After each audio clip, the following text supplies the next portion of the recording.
The late afternoon sun was dipping low over the dry, rolling plains, painting everything in shades of gold and shadow. Dust rose in lazy spirals from the hooves of a lone horse, making its way toward the weathered wooden ranch at the edge of nowhere. The man who owned it was a rugged figure, his hat pulled low over eyes that had seen more than most folk would care to admit.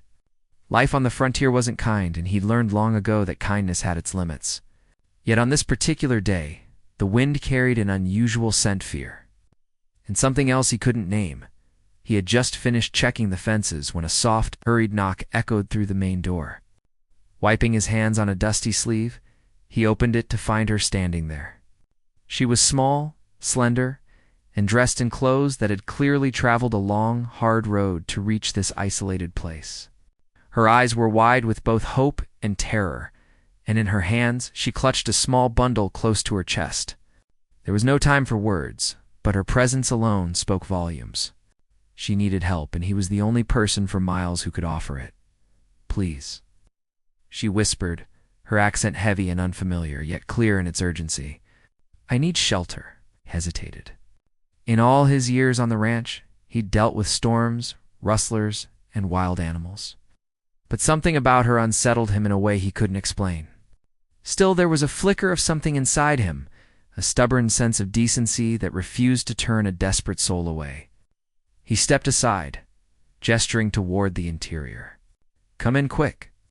As she stepped over the threshold, her eyes darted to every corner of the small cabin, taking in the sparse furnishings. The creaking floorboards and the rifle leaning against the wall. He watched her carefully, noting every twitch and nervous glance. Trust wasn't easily earned out here, but something in the way she held herself told him she wasn't a liar or a thief. She was simply a woman far from home, caught in circumstances she couldn't control. By nightfall, the wind had picked up, rattling the shutters and carrying the smell of sagebrush across the land. The man had offered her a simple meal and a blanket, and she had eaten silently, her eyes flicking toward the door as if expecting trouble at any moment. He didn't press her for details, though he could feel the tension clinging to her like smoke. He had learned long ago that people revealed their stories when they were ready, not when someone demanded it. That night, as the stars emerged one by one over the endless horizon, he stood on the porch, surveying his land. The prairie stretched far and wide, lonely and beautiful in its harshness. Somewhere out there, he thought, danger moved like a shadow. He didn't yet know it, but that danger was closer than he imagined. Far across the valleys and hills, in the dense forests near the edge of a neighboring town, men were gathering, 100 strong. And they weren't coming for a friendly visit. The morning sun rose, casting long rays of light that turned the dry grasses into flickering gold. He was feeding the horses when the first signs appeared, tracks too deliberate to belong to wild animals. Shadows flitting along the ridges just beyond the tree line. He paused, instinct sharpening, and his hand instinctively went to the rifle. The unease he had felt the day before now carried the weight of certainty. Something was coming. Someone was coming.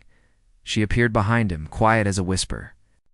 "They are coming," she said simply, her voice trembling. He turned to face her, seeing for the first time the depth of fear that had been hiding behind her composed exterior. Her eyes were dark pools of worry, and her hands trembled slightly as she clutched the edges of her sleeves. "Who is coming?" he asked, keeping his tone even, masking the tight knot of tension in his chest. "My father," she said, "and he is not alone. He will bring 100 men with him." The words hung in the air like smoke, curling and thickening with every passing second. He felt a chill creep down his spine. He had faced rustlers, outlaws, and the occasional desperate soul in need of refuge, but nothing like this. 100 men marching toward his ranch, driven by a father's fury. She went on, her voice barely above a whisper. I had to leave. They would have forced me to marry someone I did not choose. I only sought safety and you. You gave me that." Her gaze dropped to the ground, shame and fear mingling in the lines of her face. "But now my father will come, and there is no escaping his wrath. Not even here." He studied her silently, taking in every detail. Her hair was dark and tangled from travel, her cheeks pale and drawn from fear and sleepless nights. Yet despite her vulnerability, there was a fire in her eyes, a stubborn resilience that told him she was no ordinary woman. He didn't fully understand her story, not yet. But instinct told him that this was bigger than just a young woman fleeing her home. This was a conflict that could consume everything he had worked for. The wind shifted, carrying the faint clatter of hooves on distant dirt. The subtle sound of men moving through grass and brush. He knew it wasn't imagination. They were closer than she feared. He felt a tightening in his chest. A battle between the impulse to protect and the cold calculation he knew he would need to survive what was coming. "We need to prepare," he said finally, his voice low but steady. She nodded, a flicker of hope breaking through her fear, though it was fragile.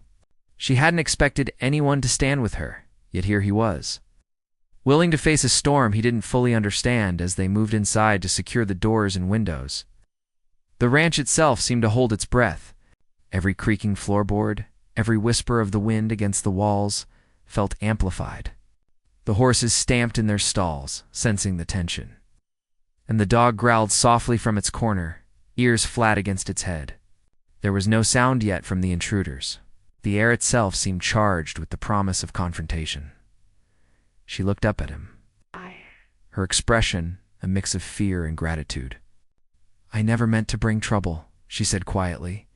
"You didn't," he replied, adjusting the rifle across his shoulder. "But trouble has a way of finding folks who try to do right." Outside, the sun climbed higher, casting harsh shadows across the land. Somewhere on the horizon, figures began to take shape, silhouettes that grew larger with every passing moment. 100 men, just as she had warned, moving with purpose and determination. His heart pounded in his chest, a steady rhythm that seemed almost deafening in the stillness of the ranch. For the first time in years, he felt the kind of fear that wasn't just survival instinct. It was the heavy, unshakable knowledge that the life he had built could be taken from him in a matter of hours. And yet, alongside that fear, there was a flicker of resolve. He wouldn't let them take her, not without a fight. Not if he could help it. The wind carried the sound of hooves and distant voices growing louder with each passing minute. He stood on the porch, rifle in hand, watching the horizon tremble with movement. The sun glinted off metal and leather, revealing the approaching threat in sharp relief. 100 men, determined and unyielding, were closing in, and the small, isolated ranch suddenly felt impossibly exposed. She stood beside him, silent now, her hands gripping the edges of the porch railing. Neither of them spoke, both of them knowing words would do little to ease the storm gathering at their doorstep. All that remained was a tense, unbroken quiet, the kind that settles before a tirkla. And then, just as the first distant shouts carried across the plains, the ground seemed to pulse with the approach of hundreds of boots. He tightened his grip on the rifle, the weight of what was coming pressing down on him with every heartbeat. There would be no easy resolution, no simple answers, only the harsh reality of survival, courage, and choices that would define the rest of their lives in that moment. With the wind whipping through the tall grasses and the sun casting long, dramatic shadows over the weathered wood of the ranch, they both understood that nothing would ever be the same again.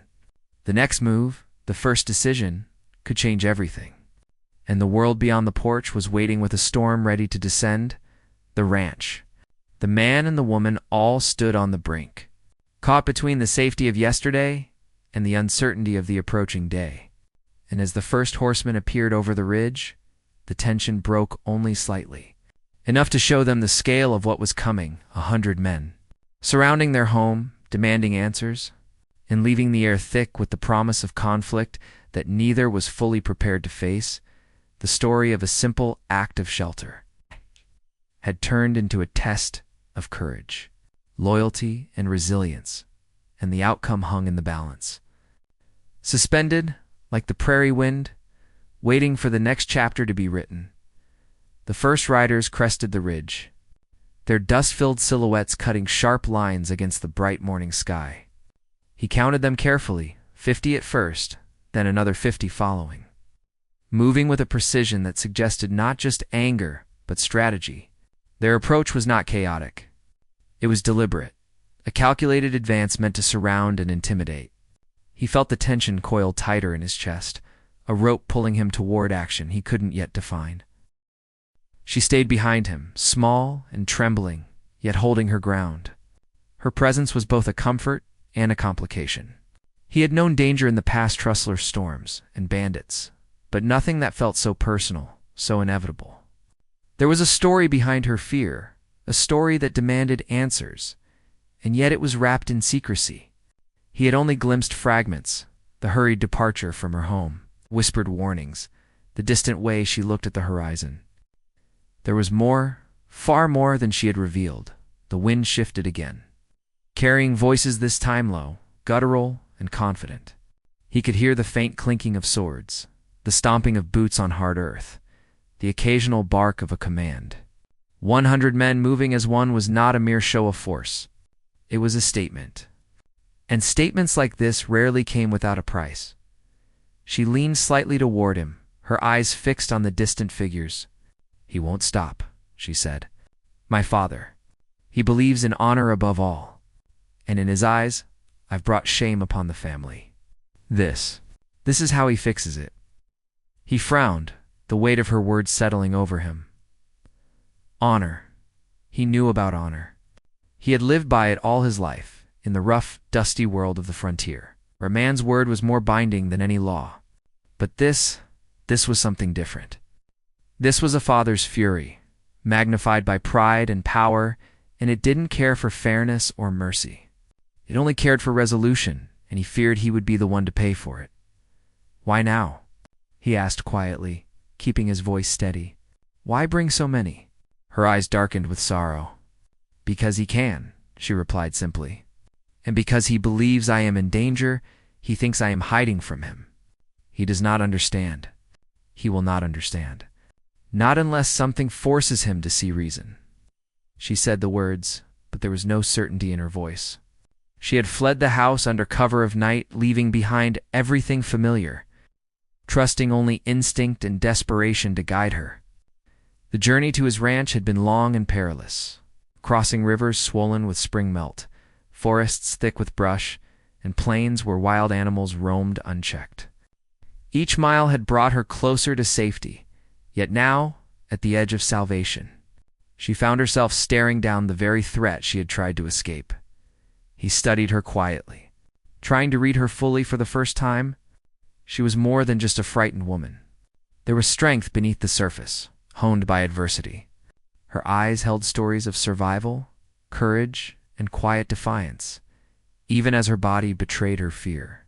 He realized that this moment, dangerous as it was, would define them both. The question was how far each of them would be willing to go to protect life, honor, and freedom. He walked to the edge of the porch, rifle still in hand, scanning the approach. The men were careful, disciplined, leaving no trace of recklessness. Their numbers were staggering. 100 men meant strategy, preparation, and a deep-rooted determination to claim what they believed was theirs. And yet as he watched them, he could see hints of hesitation. The faint pause when a leader spoke, the subtle adjustment of a hat or reins. They were confident but not infallible. Turning back to the woman, he asked, "Was your father always like this?" She shook her head slowly. "No, he was not. Not always. But life has shaped him. He survived wars and hardships, and he believes the world is cruel. He believes people must prove themselves, or he will do it for them. And I was born into that belief. I could never escape it, not completely." Her confession hung heavy in the room. He could feel the tension in the air, thick and almost tangible, like a storm waiting to break. He thought about the stories he had heard of men like her father, ruthless, proud, and unyielding. He knew the danger was not just in the sheer numbers, but in the conviction behind them. 100 men, each loyal to the same cause, could be unstoppable. And yet, they were still human, still capable of hesitation, error, or negotiation. The sound of horses shifted in the distance, a deliberate pause in their approach. He squinted toward the horizon and noticed the formation changing, splitting into smaller groups as if to surround the ranch from every possible angle. He felt a knot tighten in his stomach. The moment for thinking was slipping away, replaced by the need for action and strategy he had not yet had the time to plan. She moved closer to him, her voice barely audible. I don't know if they will speak first or act first, but I know him. He will want to see me, even if it is through force. That is his way. He nodded slowly, understanding the gravity of what she was saying. The approach of 100 men was not just about reclaiming a daughter or asserting control. It was about sending a message. Every step they took was deliberate. Every gesture meant to remind him of the power they wielded. And in the middle of it all, the woman he had sheltered was the reason for the confrontation. He could see her hesitation, small tremor in her hands, the tension in her shoulders. Yet, despite it all, she did not flee. She had trusted him enough to cross the threshold of his home, to place herself in his care. That trust was a fragile thing, a thread that could snap at any moment under the weight of what was coming. He could not allow that to happen, not while he had the chance to protect her. The wind shifted again, carrying distant shouts and the faint sound of drum-like hooves. It was a rhythm of inevitability, a march that could not be ignored. He felt a flicker of determination settle within him, a resolve as steady as the land beneath his feet. Whatever came next, he would face it with eyes open and hands ready. There would be no running, no hiding. The choice had been made the night before when he opened his door to a stranger in need. He glanced at the woman once more. "Stay inside," he said firmly. "I'll see what they want first.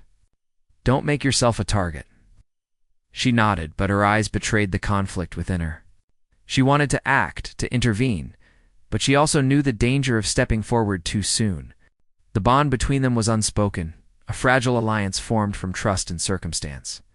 And yet it was clear that the coming confrontation would test it in ways neither could predict.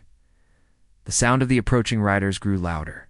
Dust swirled in small tornadoes across the plains, carried by the wind that had long swept over this land.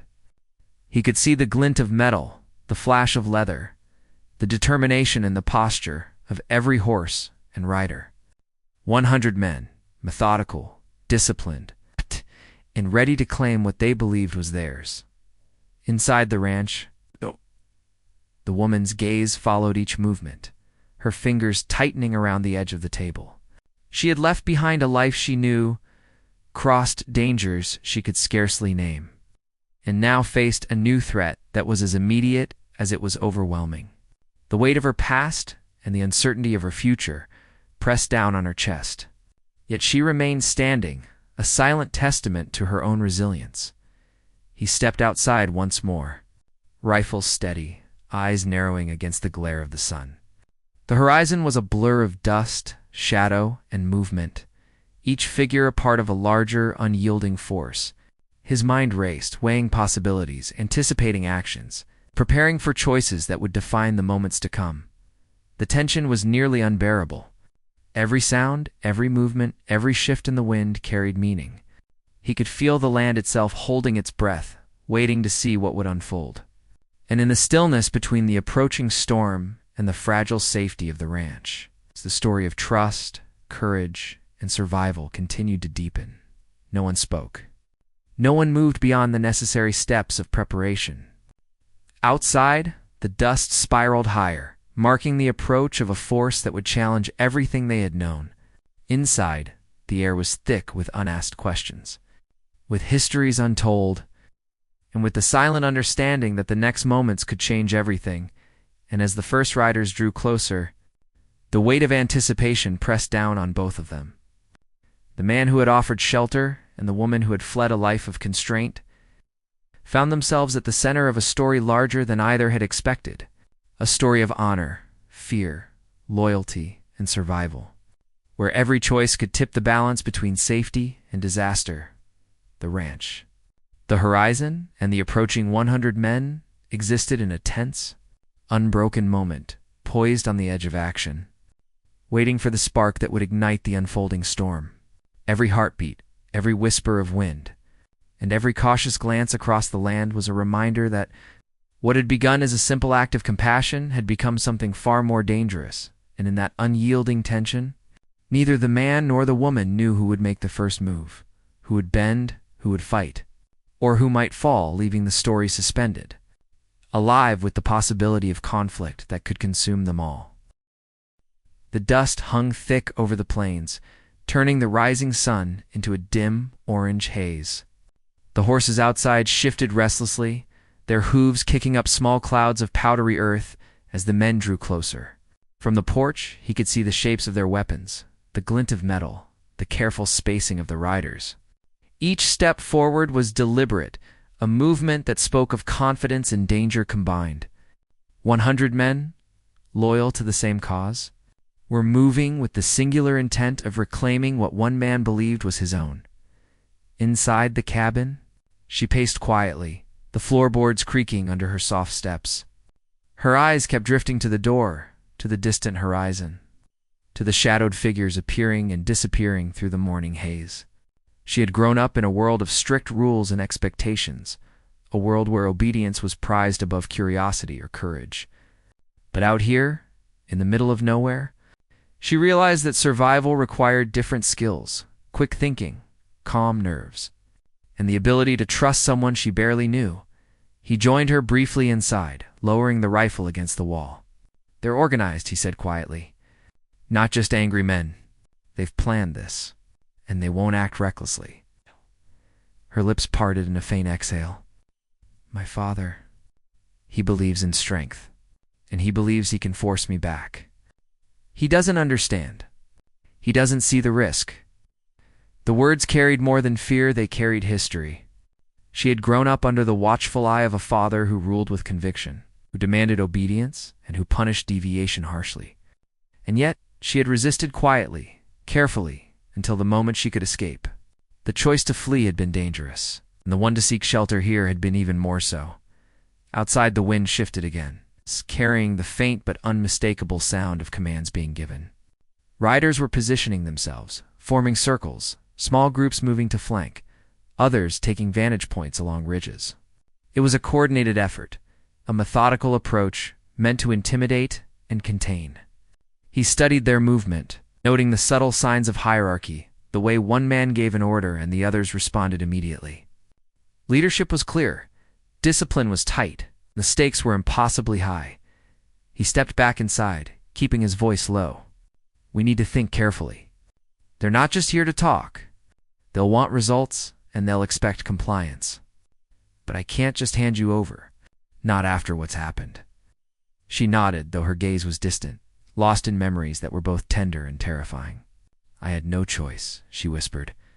"I didn't want to leave, but staying would have meant submission, and I could not do that." The conversation was interrupted by a sudden shout from the ridge, followed by a blur of movement.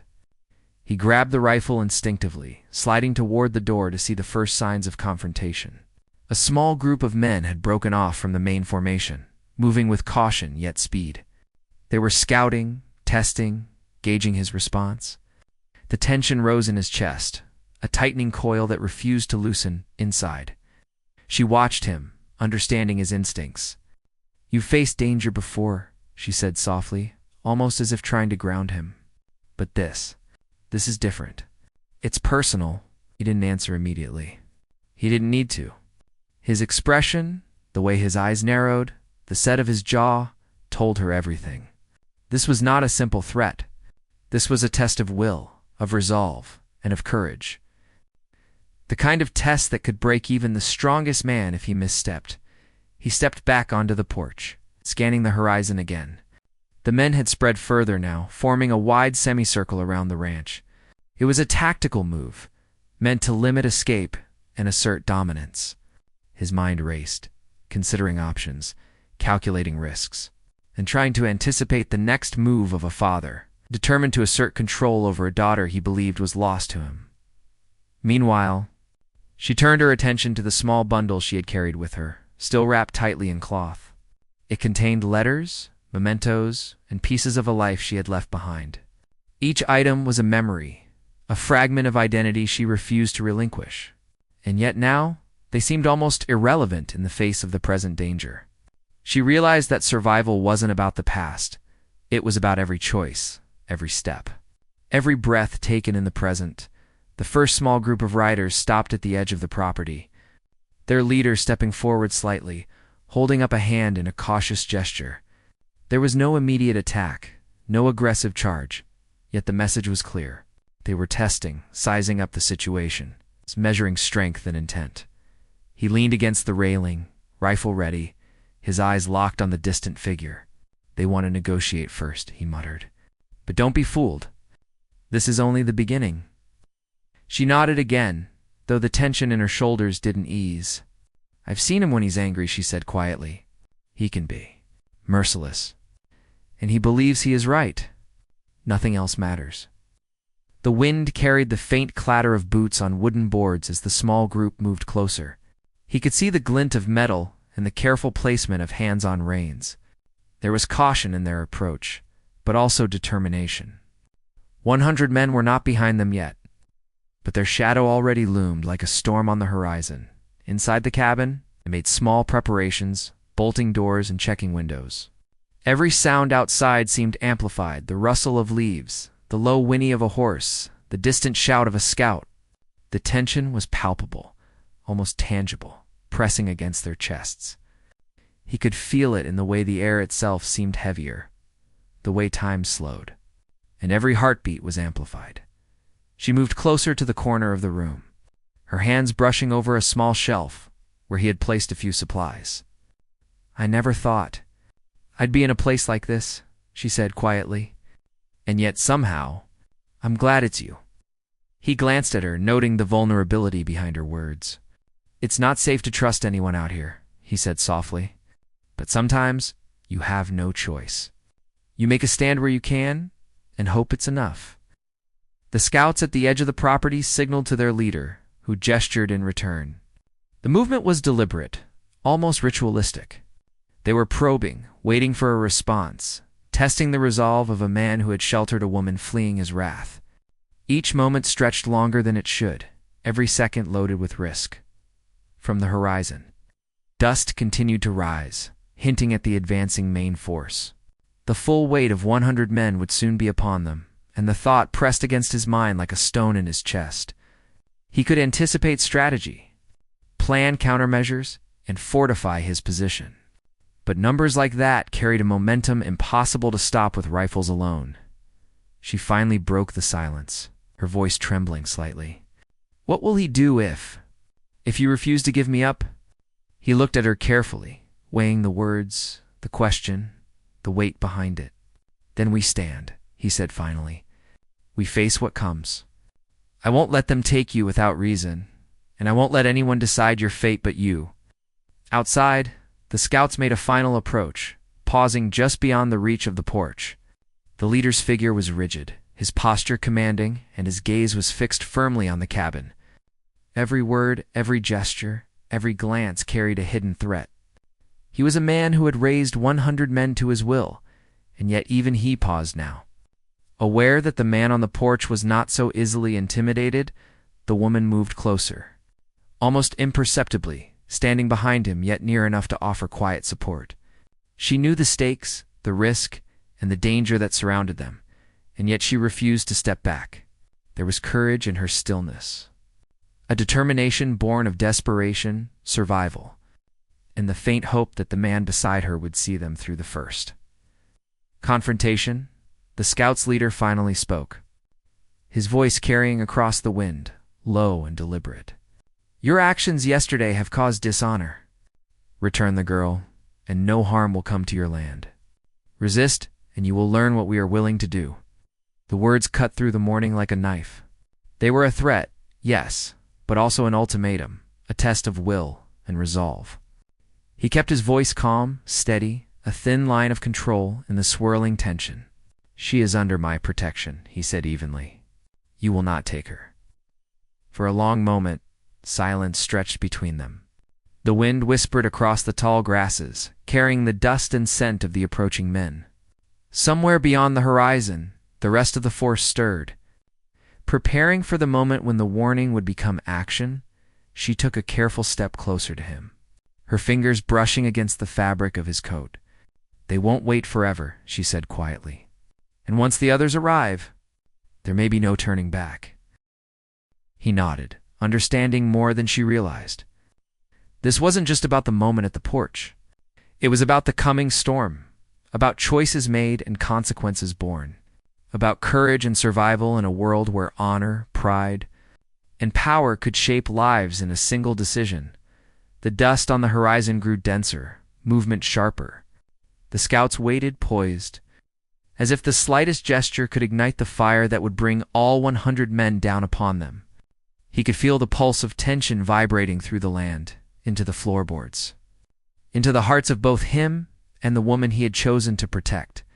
And in that moment, neither spoke again, both aware that the next move, the first act of force or strategy, would determine the path their story would follow.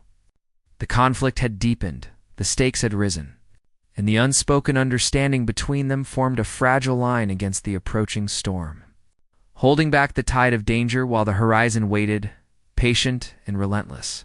For what was to come, the wind whipped across the plains with sudden force, carrying dust and the low murmur of distant voices.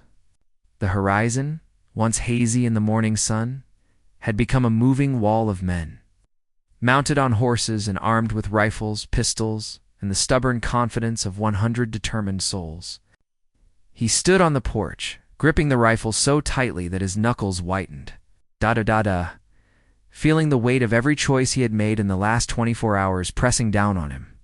Each second stretched longer than the last, time slowing as though the land itself was holding its breath. Inside, she sat near the window, hands clenched in her lap, her eyes following every shadow, every flicker of movement across the plains. Fear was present, yes, but so was determination. She had fled for freedom, for the chance to decide her own life, and now, even in the face of overwhelming danger, she refused to cower completely. The storm outside mirrored the storm inside her, a mix of dread, courage, and anticipation for what had to come. He lowered his gaze to the edge of the porch, watching the first line of scouts who had broken off from the main formation. They were circling slowly, flanking, testing the distance, and probing for weakness. Their horses were restless, and their eyes were sharp, constantly scanning the ground, the fences, the slightest sign of movement from the ranch. The tension in the air was almost tangible, an invisible rope pulling him toward a confrontation that he could not yet control. "They're calculating," he said quietly, as if speaking aloud could help him think. "Every move is meant to provoke, to test. They won't charge recklessly. Not yet." She rose and stood beside him, her hand brushing his arm lightly, almost instinctively. "They'll come," she said, voice steady but low. "They always do. My father.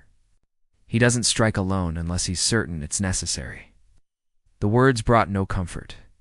He had imagined threats before, but never one that carried such a personal weight. 100 men were enough to overwhelm him, even on his own land. But this was not simply a battle of numbers. It was a clash of wills, a test of courage and conviction. And the smallest misstep could ignite a chain of consequences impossible to reverse. He glanced toward the cabin, seeing her hesitation, the way her fingers brushed against the walls as if seeking some anchor in a world rapidly becoming unrecognizable. "We need to stay calm," he said softly. "Panic will only give them an advantage. We need to understand their moves, anticipate their next step, and act with precision." Outside, the scouts shifted again, breaking into smaller groups, moving along the perimeter of the ranch, their movements synchronized, yet unpredictable. He noted the glint of metal, the careful positioning of hands, the subtle adjustments in reins. They were prepared, trained, and patient. And somewhere beyond them, the main body of 100 men was gathering, preparing to surround the ranch entirely. The knowledge pressed down on him like the heavy summer air before a storm. She stepped closer, glancing toward the horizon. "They'll encircle us soon," she said, a flicker of fear breaking through her composure. "Once that happens, there will be nowhere to go." He nodded, taking a deep breath, the smell of dust and horses filling his nostrils. "Then we make our stand," he said. "We use the land, the fences, the buildings, whatever we can. But we do it carefully. Every shot, every move must count." Time dragged on. The air vibrated with anticipation. the prairie almost alive with the expectation of conflict. Even the horses sensed the tension, stamping nervously in their stalls, ears pricked and muscles taut. Somewhere, the wind carried distant shouts, muffled commands that hinted at strategy and coordination among the approaching men. They were close enough now that every detail mattered. Every decision would tip the balance of the coming encounter. She moved to the back of the cabin, checking windows, ensuring no surprises could come from behind. "They'll want to intimidate us," she said. "And if they see weakness, they'll exploit it," he agreed silently, his eyes scanning the horizon again. The formation of men was changing.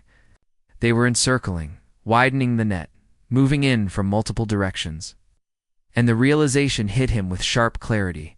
The coming confrontation would not be quick. It would be methodical, relentless. Every second would carry the risk of disaster. He thought back to the night she had arrived, soaked and trembling, begging for shelter. That simple act of decency had set the wheels in motion for all that was happening now. Every choice, every moment of courage, every decision to trust had led to this point. And there was no turning back. The stakes were higher than they had ever been, and the coming hours would test not just skill, but character, endurance, and courage. The wind shifted again, bringing the faint but unmistakable sound of hoofbeats. A larger group of men moved closer, riding in tight formation, eyes scanning the land, rifles ready. Their discipline was evident, the kind of coordination that could only come from years of experience and loyalty to one leader. He felt the weight of it in his chest, pressure that tightened with every heartbeat. She moved next to him again, whispering, "We'll have to anticipate their moves, or we'll be trapped. They'll test us first, maybe even provoke us to see how we react." He nodded slowly. "Then we wait for the right moment," he said. "We don't act until we know what they intend. Every second counts." From the ridge, the leader of the scouts raised his hand, signaling to the men. One figure stepped slightly forward, dismounting to survey the immediate area. The move was careful, deliberate, and it carried a silent message. They were watching, measuring, preparing for the first spark that would ignite a larger storm. Inside, she took a deep breath, steadying herself. "I've faced my father before," she said quietly, "but never like this. Never with so many behind him." "He won't back down," placed a hand on her shoulder, firm but gentle. "Then neither will we," he said. "We stand. We protect. We survive." The silence that followed was almost unbearable. Every creak of the cabin, every rustle of the wind through the tall grasses, every distant stomp of hooves outside felt magnified. He could feel the tension vibrating through the floorboards, through the walls, into his very bones. The land itself seemed to shiver in anticipation of what was coming. The scouts moved again, signaling to the main body of men now gathering on the horizon. Dust clouds rose like ghostly markers of intent, swirling in the wind and signaling the inevitability of confrontation. He could see the shadows of 100 men, stretching and shifting with the terrain, preparing to descend on the ranch like a force of nature itself. She looked at him, eyes wide but resolute. "It's not just about me," she said. "It's about all of us. And if they think they can intimidate you, they're wrong." He appreciated the resolve, though he didn't show it. Courage could inspire, but it could not prevent mistakes. Every decision in the next moments would carry consequences, and the smallest lapse could ignite chaos. He had to remain calm, calculating, ready for whatever came first, the provocation, the attack, or the negotiations that might never come. The wind carried the sound of a distant shout, a signal between riders, followed by the clatter of boots and the hum of strategy being executed across the plains. He realized that the first move would not be random.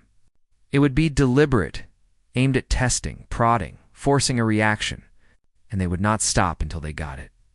He checked the rifle, adjusted his stance, and kept his gaze fixed on the horizon. She moved closer again, whispering encouragement, reminding him that they were not alone in this. Even as the shadows of 100 men stretched across the land like a living wall, the sun climbed higher, the heat increasing, the dust swirling and making the air feel heavier, almost suffocating. Time seemed to stretch into eternity as the first signs of the larger force prepared to advance. Every heartbeat, every second, carried with it the weight of consequence, the pressure of survival, and the unspoken promise of the confrontation that would define the hours to come. He thought of the choices that had brought them here, her flight. His decision to give shelter, the delicate balance of trust and defiance, every moment had led to this, and now there was no turning back. The tension was at its peak, the horizon alive with movement, the air charged with anticipation and the future uncertain. She stepped beside him again, silent this time, her hand brushing briefly against his arm. There was fear, yes, but also resolve. "Whatever happens," she whispered, "we face it together." He didn't answer, not with words. There was nothing to say. The horizon spoke for itself. The approaching 100 men, a living reminder of the storm about to descend. Every second that passed heightened the suspense. Every movement outside carried threat. Every shadow promised conflict. The ranch, the prairie, and the two of them stood poised on the edge of chaos, waiting for the spark that would ignite the coming storm. And as the wind carried the distant calls, the clatter of hooves, and the subtle signs of 100 men encircling them, the tension reached its peak. The calm before a battle that neither time nor courage could fully prepare them for. The stage was set. The pieces were in place. And somewhere beyond the ridge, the father watched, waiting, ready to act, leaving the air thick with anticipation, the horizon tense, and the story suspended at the edge of conflict. Ready to explode into the most dangerous moments yet, the air was thick with tension. The dust hanging heavy over the prairie, settling like a shroud around the ranch. The 100 men had encircled the property, their presence a silent threat, yet not a single shot had been fired. The man stood on the porch, rifle in hand, every muscle coiled with readiness, yet he knew that the first move would determine everything. He glanced at the woman beside him, her eyes fixed on the horizon. The same mix of fear and determination he saw in himself. Then a voice rang out from the center of the formation, strong and commanding, cutting through the wind. "We are not here to kill." Yet the man called. The voice was deep, deliberate, and familiar to her. Her heart caught. It was her father. She stepped forward, her body tense, but her voice carried clearly across the distance. "Father, I am here. Please, listen to me." The riders paused, shifting uneasily as the father's gaze swept across the small ranch. His eyes, hard and unwavering, softened slightly when they met hers. "You brought shame to our family," he said, voice low but edged with anger. "And you ran. You disobeyed. You must return." "I disobeyed for my life, for my choice," she said firmly. "I am not a child anymore, and I cannot live a life dictated by fear. I have nowhere to return except a home I choose, and I chose this place." With him, she gestured toward the man on the porch, standing beside her, steady and unflinching. A hush fell over the encircled men. The tension was almost unbearable, every rider sensing the storm that could erupt in a heartbeat. The father's eyes scanned the man on the porch, noting the calm determination, the readiness to defend what had been entrusted to him. A flicker of respect crossed his features, quickly replaced by pride and stubbornness. "You would defy me even with my men at your back?" the father asked. His voice carried authority, but beneath it there was a crack, hint of uncertainty he had not expected. "I would," the man replied evenly. "I offered her shelter when she had nowhere else to go. She is under my protection, and I will not let anyone, not even you, decide her fate against her will." For a moment, the wind seemed to pause, carrying the weight of those words across the dusty plains. The woman stepped closer, holding her ground, her voice trembling only slightly. "Father, I have fled for freedom, yes, but I have not fled out of disrespect. I have fled to live, to make choices for myself. I ask only for understanding, not punishment." The father's eyes softened, and for the first time the rigidity of his pride faltered. He looked around at his men, then back to his daughter and the man standing beside her. His expression was conflicted anger or worry. and the faintest glimmer of pride intertwining in ways he had never allowed himself to acknowledge. "Do you understand what it took for her to leave?" the man asked, voice calm but firm. "It was not easy. She risked everything to survive, to be free. And now you have the chance to see that she is not your enemy, but your daughter making the only choice she could." The father's gaze softened further. He lowered his rifle slightly, though he did not sheath it. "You speak boldly for a man who came to shelter a stranger," he said. "But perhaps there is sense in your words." She stepped forward then, hands raised slightly, not in surrender, but as a gesture of honesty. "Father, I am grateful for all you have taught me, but I cannot live only under fear. I need life on my terms, please. Understand that I am still your daughter, even if I walk my own path." The father remained silent for a long moment, the sun reflecting off the dust in the air. Around him, his men shifted nervously, unsure how to proceed. Sensing the delicate balance between authority and compassion, between pride and understanding, the tension, so thick moments ago, began to loosen imperceptibly, like a rope gradually uncoiling. Finally he spoke, his voice low and measured. "I see you have grown, and perhaps I have been too rigid, too harsh in my ways. I do not approve of all that has happened, but I see now that your choices are yours to make." The surrounding riders murmured among themselves, relief mingled with surprise at the sudden shift. 100 men, formidable in strength and discipline, now held their stance not in aggression, but in cautious respect. The balance of power had shifted, not through violence, but through courage and reason. The man lowered his rifle slowly, though he did not relax entirely. He watched as the father approached, riding toward the porch. The tension in the air still present, but now tempered by the possibility of resolution. The woman's hands trembled slightly, but she stood tall, proud of her own strength and the stand they had taken together.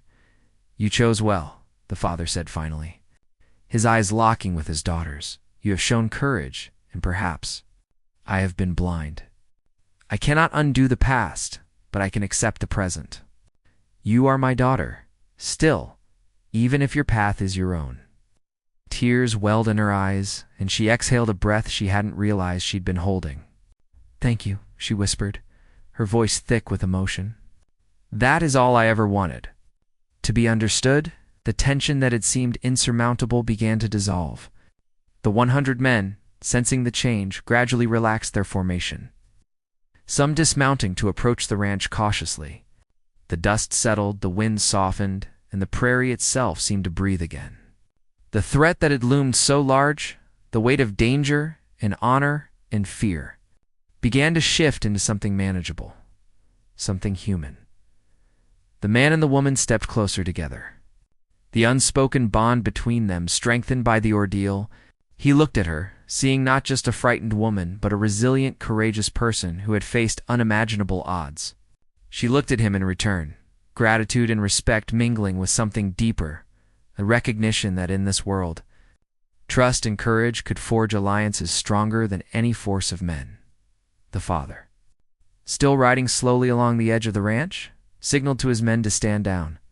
"Let it be known," he called, "that this day will be remembered not for anger, but for understanding. We act with honor, not vengeance."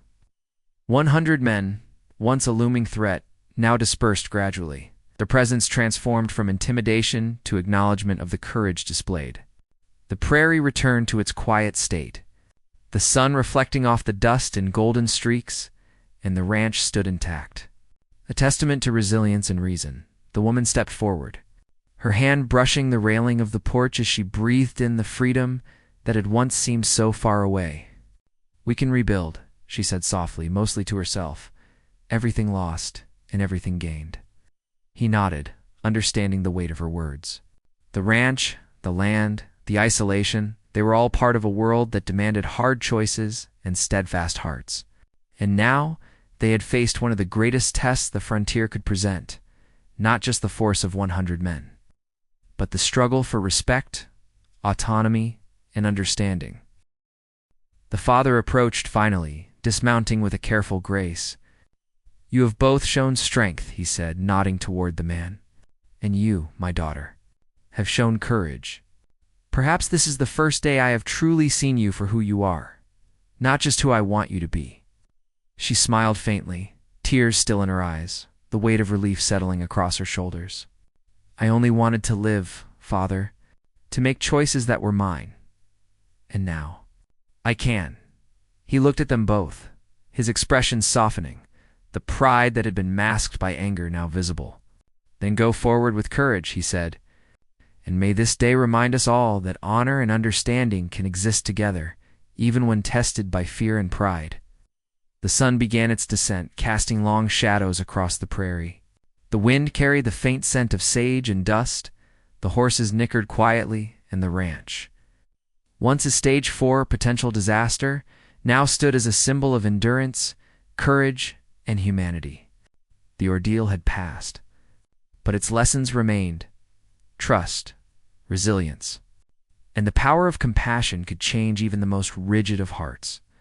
The woman looked at the man beside her, gratitude and relief shining in her eyes. I never imagined a day like this, she said softly, voice full of wonder. He smiled, adjusting the rifle he no longer needed immediately. Neither did I, he said. But sometimes the frontier gives us choices, and sometimes it gives us people worth standing beside. The father mounted his horse, giving one last nod before heading toward the horizon, his men following.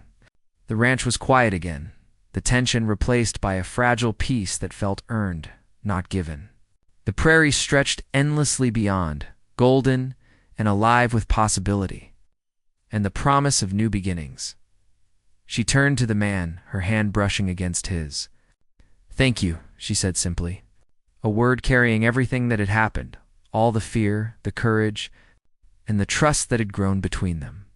He nodded, understanding that words could never capture the full measure of what had passed. The day is ours, he said, and the future is what we choose to make of it. The sun dipped lower, painting the ranch in shades of amber and gold. The wind whispered across the land, carrying with it the quiet satisfaction of survival, the echoes of courage, and the promise of life lived with integrity, choice, and understanding. And as the horizon stretched beyond, limitless and open, the story found its natural close, leaving behind lessons of bravery, compassion, and the enduring strength of the human spirit. Top of form, bottom of form,